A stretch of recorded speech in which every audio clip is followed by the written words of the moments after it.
Happy Friday, ladies and gents. We're ready to rock and roll this joint. Accelerating your business. How's that going to happen? Let's find out. Good. Shut up and sit down. The Business Bros Podcast was created for you. Learn from the business professionals who come to share their stories. Find out what's working in business, on social media, what's hot and what's not, straight from the mouths of successful entrepreneurs out there doing the real work. And now, welcome to another episode of Business. We got the fire going on. Yeah. In San Diego. Ham, take it away. A heat wave in San Diego. We're bringing the fire right here. All right, all you business pros. Before we jump into the show, just a quick reminder to please subscribe on whichever platform it is that you're listening to us on today. Give us a like, give us a follow, subscribe, and drop a review, and help other like-minded business owners find value from our awesome guests while we rise up in the podcast rankings. And if you want to be a guest on the show, I missed that last part, we will really appreciate it. And if you want to be a guest on the show, we'd love to have you on and learn from you as well. Go to www.businessbros.biz/podcast guest. Schedule your time slot. Don't forget to follow us on all our social media at Business Bros Pod. Ladies and gentlemen, we are so excited and so honored to bring another incredible guest on the Business Bros Pod. Our guest today is the preeminent advisor to CEOs who want to safeguard their businesses and their lives from unpredictability, establishing strategic partnerships that empower them to never again worry about growth. Having worked with over 1,500 CEOs across 33 countries, our guest is an expert in helping businesses expand internationally. As a world-renowned speaker and philanthropist, our guest's goal is to help over 800,000 kids in Latin America become entrepreneurs using local businesses in the next 3 years. Local resources in the next 3 years. We can't be more thrilled to hear some incredible stories from this well-traveled thought leader and humanitarian. Joining us today out of the great state of Texas, the CEO Confidant from Divine Human Ventures and Wisdom for Kids. Welcome to the show, Angel Rebo.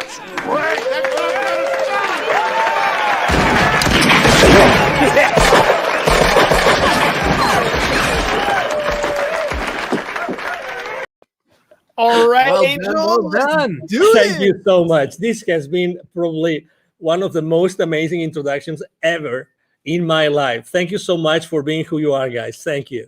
Oh, well, what can I say? James prides himself on the intros. They're probably Fun. Yeah, they're fun. They're you know what? Everybody has a strength and everybody has a weakness. I would suck at writing your intro, but James over here, he's got fire when it comes to writing those intros. I tell you, I mean, I've been introduced a few times, and he's used actually completely different words. He's a master. He's a super eloquent guy. I can tell you that. Thank you so much. My heart. You are making my head really? roll. Yeah, you're a cunning linguist, Ham. You're a cunning linguist. All right. So speaking of talents, right? Speaking of strengths, speaking of weaknesses, look, anytime anybody's going to start a business, we all start off thinking, I know what it takes. I'm going to make this thing grow. I'm going to me, I. But ultimately, you need a team to make things happen. So Angel, tell me a little bit about what it takes to grow a business and what is it that you do exactly? Exactly. So basically, in a nutshell, what I do is I help both corporate CEOs and established entrepreneurs to bridge the gap globally for expansion and exposure. It means that I help them take their businesses internationally. Okay. And what it takes for someone to accelerate the growth of their businesses by going internationally, the first thing that it takes is the willingness to do it, but the resources. The resources. I've seen many times people wanting to go internationally, fully internationally, and they have not made their homework. They have not really taken into consideration what it takes to go internationally. Very often it happens to us entrepreneurs that if we have an offer online, we think, okay, so if we are super successful in the US, then going south of the border, we just translate our materials, our courses, whatever that is, and we're going to be successful. I hate to say no. No, there's many more things involved in going internationally, and you have to do your homework, and there's financial implications on the decision of going international. So you have to consider those implications. Let's hover here for a second, because we live in an age where the World Wide Web has literally shrunk the planet. We can have international quote unquote business going on from the living room or your basement or wherever you're talking about. So let's hone in on that. What do you mean when you're talking about growing internationally? Yes, so that's true. You can run your business from your home, and you have the worldwide, web, and you can go everywhere. But every single potential client in every single country, geography, culture thinks differently. You have to embrace, you have to acknowledge that, and you have to really know what is going to drive a potential sale from another country. Okay, so I mean, being reactive, we might have clients from other geographies, but the reality is that talking to someone, let's say, south of the border or north of the border, talking about the US, right? It's different. And you have to be, if you really want to be strategic and you really want to be successful, you have to do it differently. You have to think about it. Okay, so you can run your business from your home and you have the World Wide Web open, but there are things that you have to take into consideration from the point of view of the client. You have to talk to the client differently on every culture. Remember, we are, separated, even sometimes even trying to go, let's say I have a business in Texas and I really want to be successful in taking my business to another state. That there are cultural differences, right? That huge. Someone in Utah is different from someone in Texas, right? And everybody knows that. So if you really want to be successful, does it make sense to consider the differences between selling in Utah and selling in Texas? Of course it does. And you spoke about in the introduction, you actually mentioned something, which is, are you partnering with the right people? Probably if you want to go international, or even, as I said before, to another state, what about partnering up with someone who's already there, who's already aware of those differences, that can help you be more effective in conducting business in that area? And this is very often a blind spot that people forget. So, okay, it's easy to run your business from your home, but be mindful, be aware of the differences. What kind of differences should we be looking for when we're first starting out? Because there are so many. I mean, like you said, there's cultural differences, there's currency differences, there's tax treatments. I mean, there's all kinds of things that we can think about when we're talking about those differences. But what are some of the first things that we should kind of pay attention to? So that's why go step by step.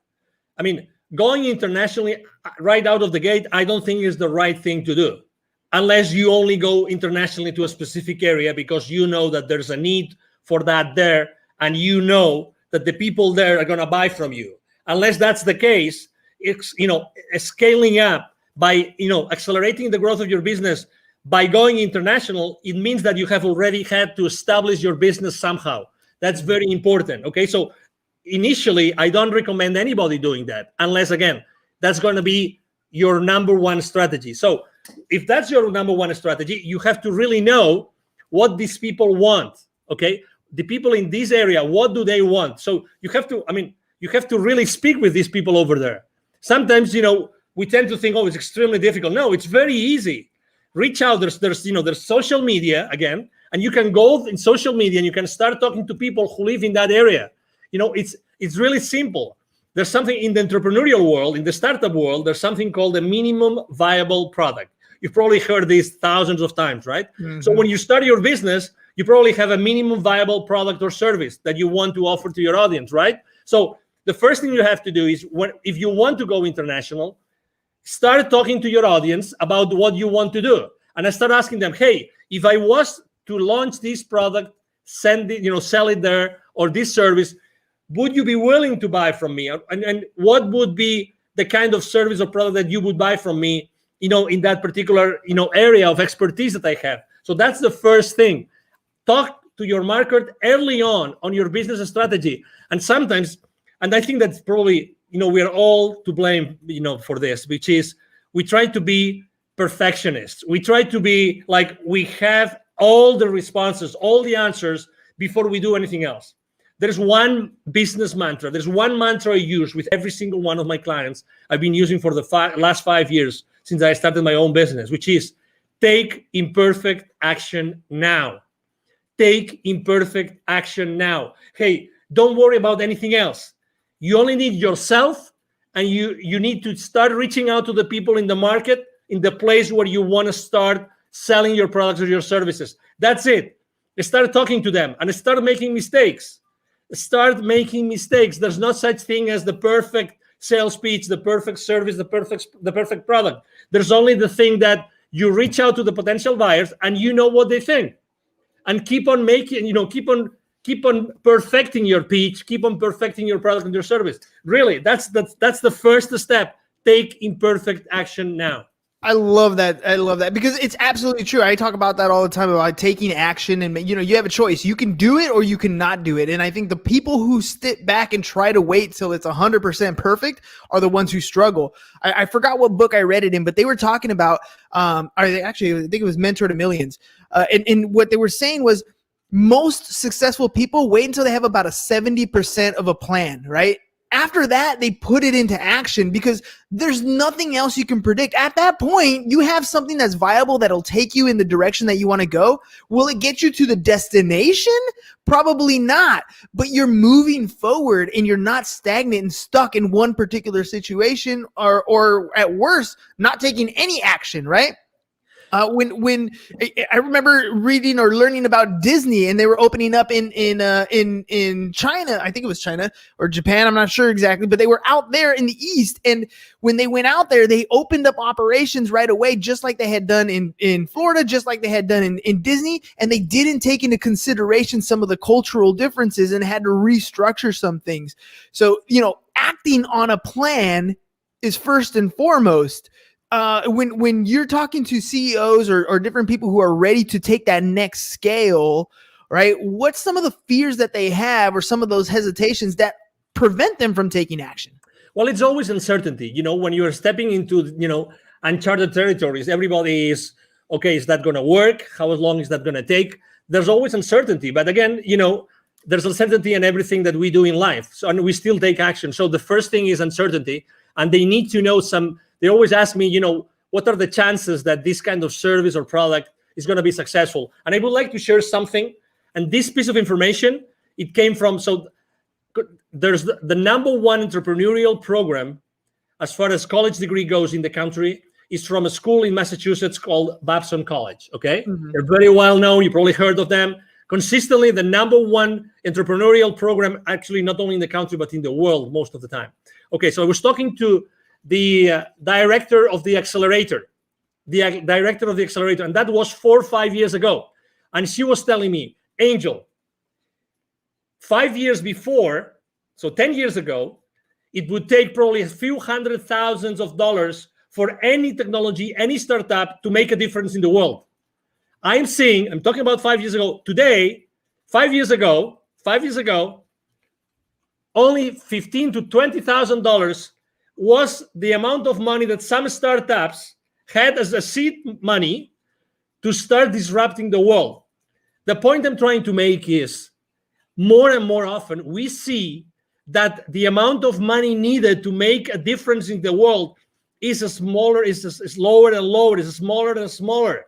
So what's the difference? The difference is that today there's so much technology out there that we can scale up any service or any product in the market like fast, like really, really, really fast. So again, going back to the same thing, take imperfect action now. You really don't need so much time or so much money. What you need to do is to make sure that you start proof testing your value proposition, your product or your service in the market as soon as possible.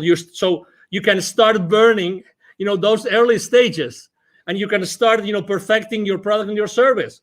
And you realize that, and you eventually see, you see the future with a level of uncertainty which is much higher. Again, to your question, it's uncertainty, but how do we lower the level of uncertainty? It's just by taking action, by start connecting with the market and start exposing our value proposition in the market.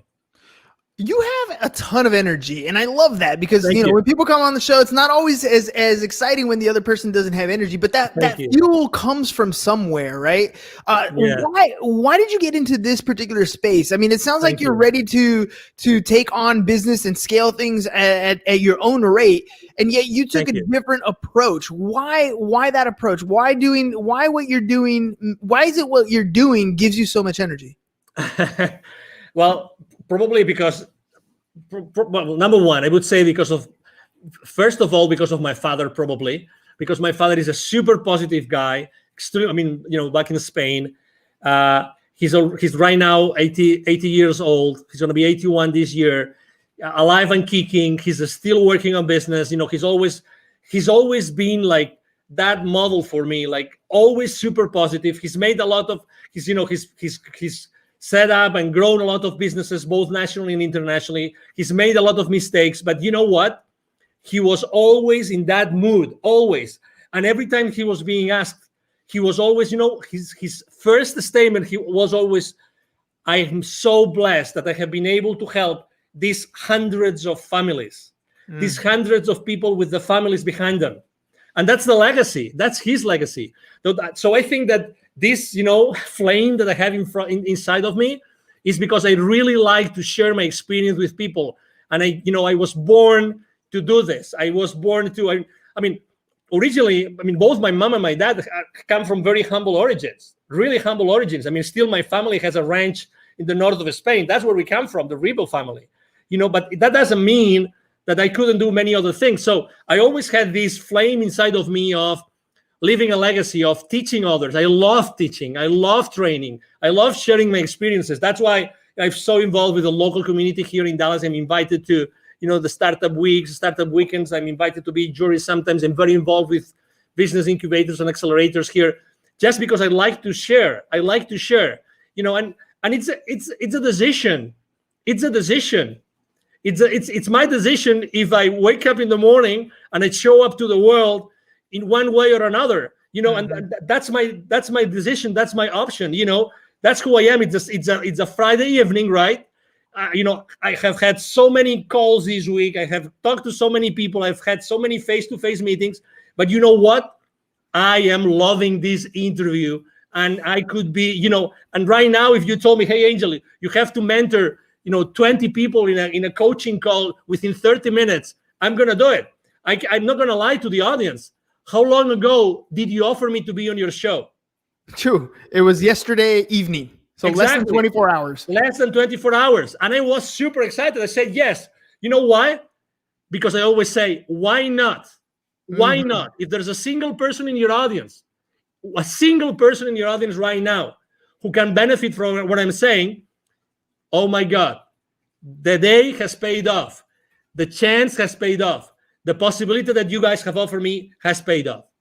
What is the core? What is the core of the CEO Confidant? Like, what is it that you're trying to achieve? Your mission in the business to have that can help more and more entrepreneurs get to the level that they want to get to. Thank you. For me, it's always been connecting the unconnected. And actually, I'm going to tie this to my nonprofit, connecting the unconnected. I've always, obviously, as you can imagine, I'm so grateful to God that He gave me this energy, this passion that I can, I have been able to help a lot of high-level executives throughout my life. That's a blessing. Probably this energy has helped me a lot. But this has only helped me enough as far as this helps me to make the world a better place. Okay? That's why, it reached a point in 2016 in which it was very clear to me that I had also, the reason why I had lived in Latin America for so many years and I had done business in Latin America for so many years is because I had to be exposed to those areas where so many underprivileged kids live. And you know what I'm talking about. I'm talking about in Latin America alone, in 2012, according to UNICEF numbers, 81 million kids live in poverty. 81 million kids. 22 million don't have drinking water in their house. 22. And that was 2012. Can you guess after COVID? Can you guess what happens?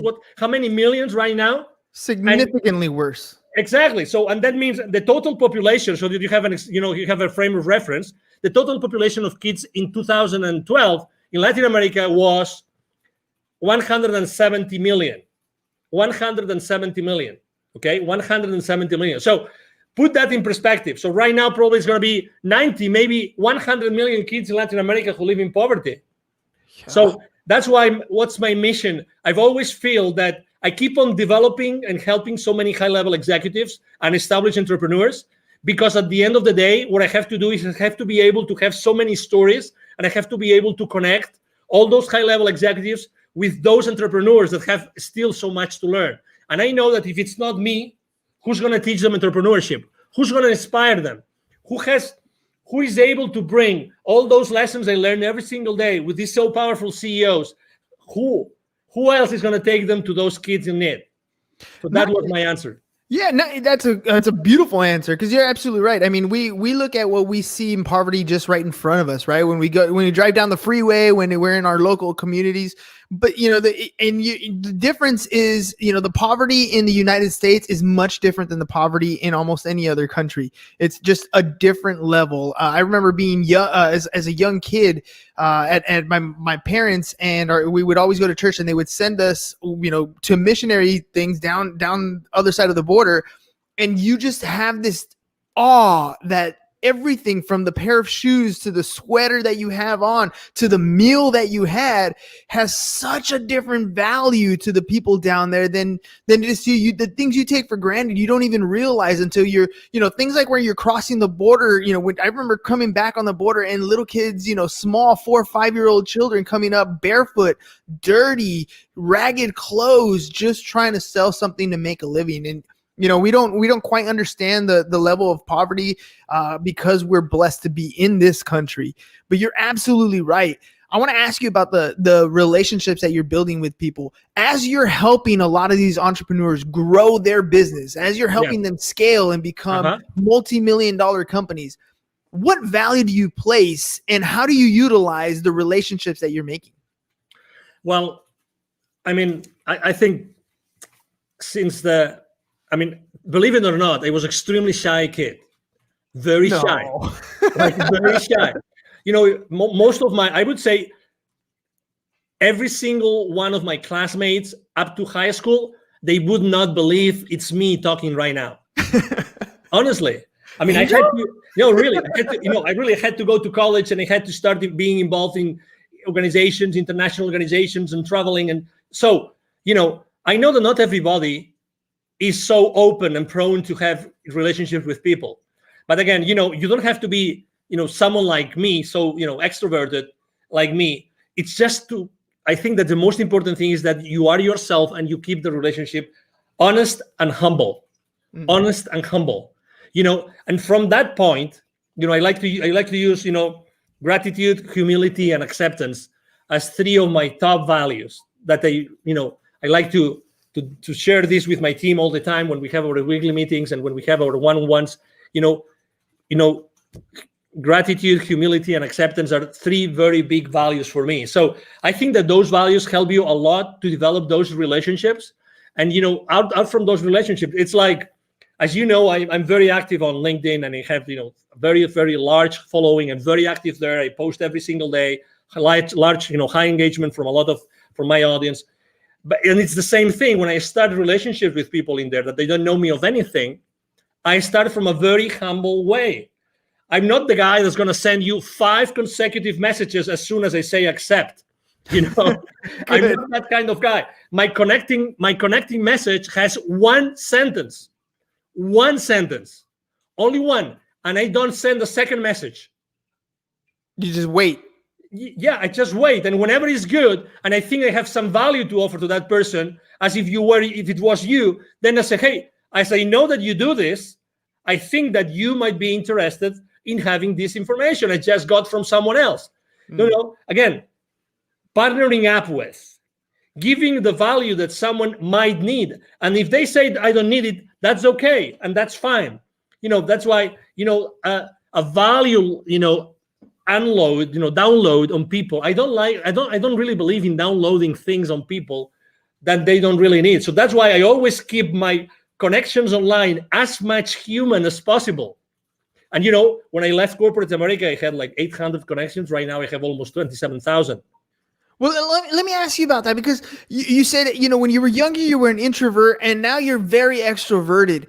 What was it that pushed you to that next level? There's so many people out there that are introverted, and they know they have to have better relationships. They know they need to pick up the phone and talk to people. They know they need to be more extroverted, but they can't get across that point of actually making those connections. What pushed you to that next level? That's a great question, because probably I wasn't allowing myself to be myself.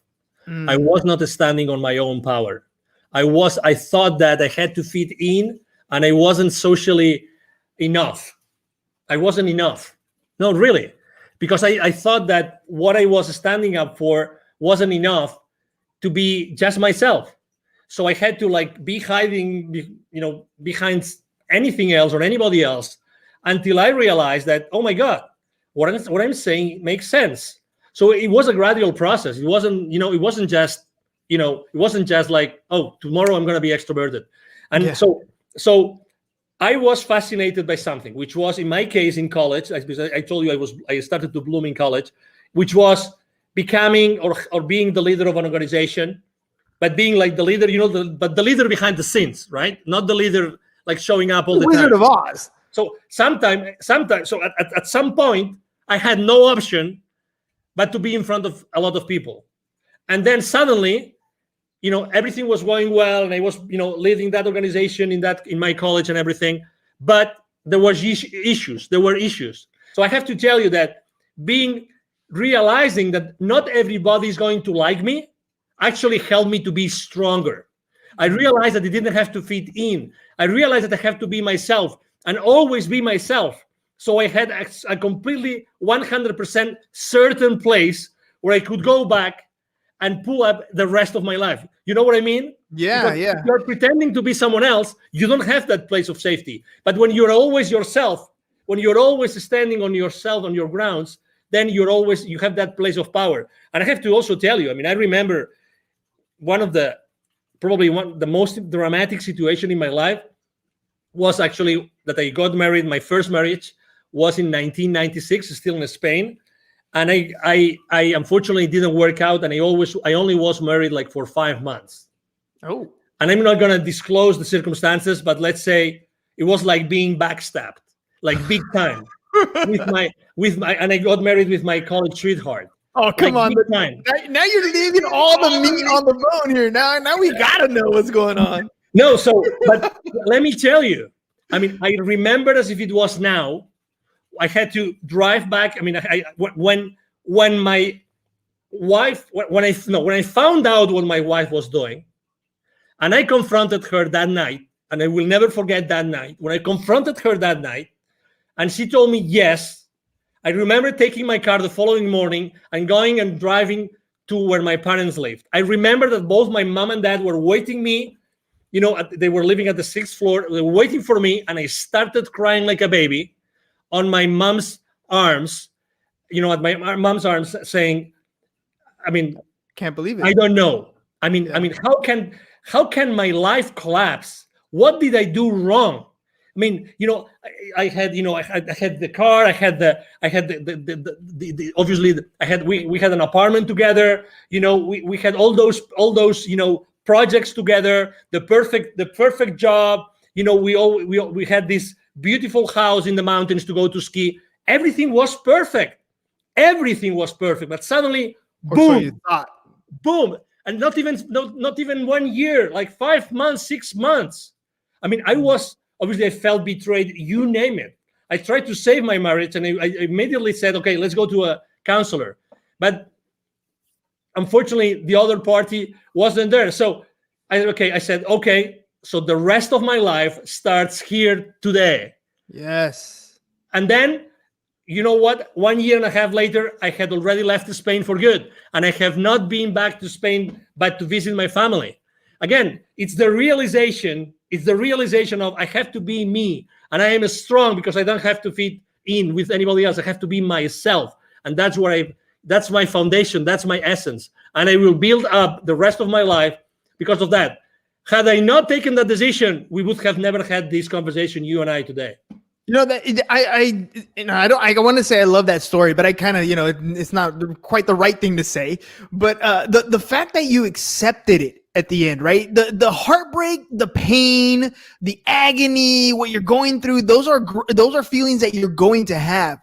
But at some point, no matter what happens in your life, good, bad, or indifferent, you have to accept that tomorrow the sun's going to rise. Tomorrow is another day, and every day you have that choice to make something happen. You can dwell in it, you can live in it, you can wallow in sorrow and feel sorry for yourself for as long as you can. But every day that happens is another day that you're not fulfilling whatever dream is that you want to achieve. You're hurting yourself by allowing yourself to live in that position for too long.